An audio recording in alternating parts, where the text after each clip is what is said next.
White house के एक अधिकारी ने ये कहा कि भारत सिर्फ सहयोगी नहीं बल्कि खुद एक सुपर पावर बनेगा। आखिर भारत में कुछ तो दिखा और यही चीज भारत ने इस वक्त दुनिया को दिखा दिया है। भारत के खजाने ने अब दुनिया को चौंका दिया है, तो वहीं पाकिस्तान के बुरे दिन दिखने शुरू हो चुके हैं। जहां एक तरफ ये सब कुछ चल रहा है तो वहीं दूसरी तरफ आखिरकार ईरान ने भारत से चावल और चाय खरीदना क्यों बंद कर दिया है। जानेंगे क्या कुछ चल रहा है जियोपॉलिटिक्स में, आइए जानते हैं इन खबरों को विस्तार से। दुनिया में भारत का कद लगातार बढ़ता जा रहा है और ऐसी बात नहीं है कि अमेरिका को ये बात समझ में नहीं आ रही है। आपने ज्यादातर मीटिंग में अब देखा होगा बाइडेन का तरीका, बाइडेन जिस तरीके से पीएम मोदी से मिलते हैं वो चीजें साफ साफ दिखती हैं। अमेरिका भी अब इस फैक्ट को स्वीकार करने लगा है। शुरुआती दौर में अमेरिका को शायद समझ में नहीं आया था। अमेरिका को वैसे ही चमचे देश की जरूरत थी जिस तरीके का पाकिस्तान था, और पाकिस्तान की ही तरह भारत को भी समझा था। लेकिन 2-4 झटके जो भारत ने दिए, भारतीय विदेश मंत्री ने दिए, उसे खाने के बाद अब अमेरिका को भी समझ में आने लगा है कि भारत सिर्फ अमेरिका का सहयोगी बनकर नहीं रहना चाहता है कि जिधर घुमाओ उधर घूमेंगे, जिधर बिठाओ उधर बैठेंगे, बल्कि भारत खुद भी अपना एक पावर रखना चाहता है, अपने आप को महाशक्ति बनाना चाहता है। व्हाइट हाउस के एक बड़े अधिकारी हैं जो एशिया मामले को देखते हैं। इनका नाम है कर्ट कैंपबेल। इन्होंने कहा कि ये 21वीं सदी है और 21वीं सदी में सारे आंकड़े बदल गए हैं। पिछले 20 साल में और अभी में बहुत फर्क है। कैंपबेल ने कहा कि भारत ने एक अलग रणनीति अपना ली है और इस रणनीति में भारत का एक अलग रूप निकल कर दुनिया के सामने आया है। अगर अमेरिका ये सोचता है कि भारत सिर्फ सहयोगी बनेगा तो भारत सिर्फ सहयोगी नहीं बनेगा, बल्कि भारत की अब ये इच्छा है कि वो एक आजाद शक्तिशाली देश बने, वो एक सुपर पावर बने। और आपको बता दें कि कुछ चुनौतियां हैं, कुछ रुकावट है, लेकिन भारत एक और सुपर पावर होगा, ये बात बिल्कुल तय है। अब ऐसा नहीं है कि व्हाइट हाउस के इस अधिकारी ने यूं ही कह दिया, मक्खन लगाने के लिए कह दिया, बटरिंग कर दी। बात दरअसल ये है कि हम लोगों को भी या किसी को भी ये दुनिया में साफ साफ दिख रहा है जिस तरीके से भारत की बात सुनी जा रही है, अंतर्राष्ट्रीय मंचों पर भारत को तवज्जो दी जा रही है, उन सब चीजों से स्पष्ट दिखता है कि भारत का कद बढ़ गया है। G20 का एग्जाम्पल लीजिए, जिसमें भारत के द्वारा कहे गए शब्द को लाइन दिया गया, बयान में जगह दी गई। G20 में तो जॉइंट स्टेटमेंट ही रिलीज नहीं हो रहा था, एक डेडलॉक हो गया था। ये देश समझ नहीं पा रहे थे कि हम G20 की बैठक से क्या बयान रिलीज करें, पर यहाँ पर भारत ने बहुत महत्वपूर्ण भूमिका निभाई और जिस तरह का बयान रिलीज करवाया, वो बयान जिस पर G20 के सारे देशों की सहमति थी। और सबसे बड़ी बात यह है कि इसमें रूस भी सहमत नजर आया, क्योंकि सबसे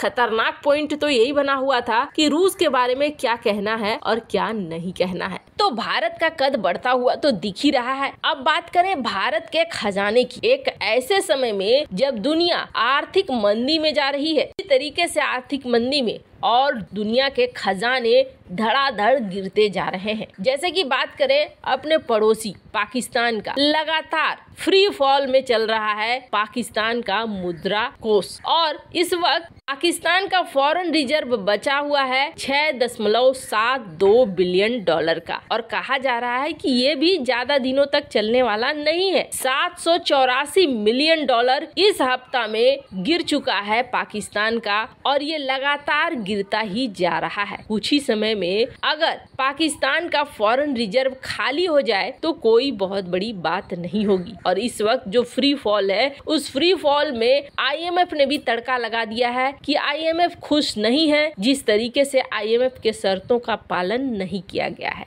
IMF ने अपनी टीम को भेजा पैसे देने से पहले, और उनकी टीम जब यहाँ से घूम कर गई तो इन्होंने कहा कि नहीं, पाकिस्तान में अभी हम पैसे नहीं लगा सकते हैं। सऊदी अरब और चाइना ने जो कही है बात, वो सिर्फ कही गई बड़ी बात है, अभी तक न तो चाइना ने रिलीज किया है फंड, न सऊदी अरब ने रिलीज किया है फंड। और चाइना अपने फंड देने से पहले जिस तरीके की शर्तें पाकिस्तान के ऊपर लगा रहा है, पाकिस्तान अगर उन शर्तों को मानता है तो हम तो वैसे भी नहीं देंगे कर्ज पाकिस्तान को। तो पाकिस्तान की स्थिति इस वक्त डामाडोल तो साफ साफ दिख रही है। वहीं बात करें भारत की स्थिति की, तो भारत ने पिछले 4 हफ्ते में ना कमाल करना शुरू कर दिया है। पहले हफ्ते में भारत का खजाना अचानक से $14 बिलियन बढ़ा। जब बढ़ा तो लगा कि यहाँ कुछ नया हुआ। वैसे आपको बता दें, एक समय था तब लगा था कि $500 बिलियन से भी भारतीय खजाना नीचे आ जाएगा। अगर $500 बिलियन से नीचे आ जाने का मतलब है कि ये एक चिंता का विषय हो जाता भारत के लिए। पर पहले हफ्ता में $14 बिलियन और उसके बाद लगातार बढ़ोतरी ही होती चली गई। इस वक्त भारत का फॉरेन रिजर्व इस हफ्ते भी बढ़ा है और बढ़कर हो गया है $561 बिलियन। मंदी की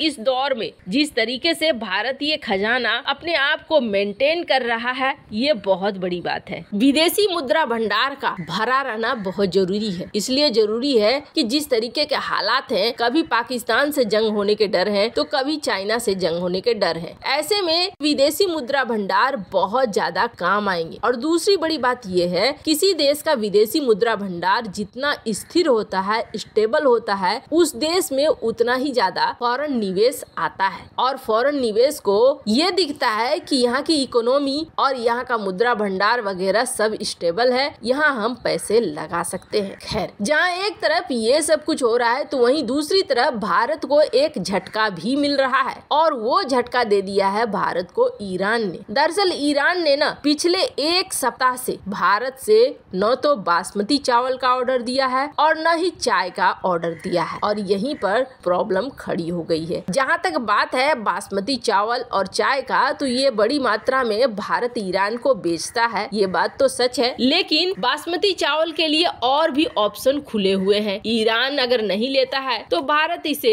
मिडिल ईस्ट के देशों में बड़ी आसानी से बेच सकता है। मिडिल ईस्ट के देशों में भी इसका मांग बहुत ज्यादा रहता है। लेकिन बात रही चाय की, तो चाय को भी अचानक से बंद कर दिया गया है, और इस बंद करने की वजह ईरान ने नहीं बताई है। जिसके बाद क्वेश्चन होने लगे हैं कि आखिर क्या कारण है जो ऐसा हो रहा है। ईरान भारत से करीब 30 से 35 मिलियन केजी ऑर्थोडॉक्स चाय मंगाता है, पर अचानक से उसने बंद कर दिया है। अब कुछ लोग ये कह रहे हैं कि ईरान में चल रहा है प्रदर्शन, ऐसे में दुकानें वगैरह बंद है, ईरान एक तरफ फोकस करना चाह रहा है। दूसरा ये कहा जा रहा है कि ईरान और भारत के बीच में रुपए में और ईरानी करेंसी में व्यापार के लिए बात चल रही है। जब तक ये सेटलमेंट हो जाए तभी अगला एक्सपोर्ट और इंपोर्ट होगा। तो वहीं कुछ एक्सपर्ट ये मान रहे हैं कि भारत ने दरअसल कुछ फ्रूट, कुछ फलों को लेने से मना कर दिया था, क्योंकि ये फल प्रदूषित माने गए थे। इनमें कुछ ऐसे इन्फेक्शन वाले कारक दिखे थे, जिसके जवाब में ईरान ने ऐसा किया है। खैर, जब तक आधिकारिक जवाब नहीं आ जाता है तब तक तो कुछ भी कहना मुश्किल होगा। लेकिन ईरान और भारत के बीच में व्यापार जल्द से जल्द चालू हो जाए तो ज्यादा बेहतर है, क्योंकि दोनों देश एक दूसरे से काफी नजदीक हैं। व्यापार में ठीक ठाक बचत होगी। वैसे इन सब मामले में आपकी क्या राय है, कमेंट कर जरूर बताएं।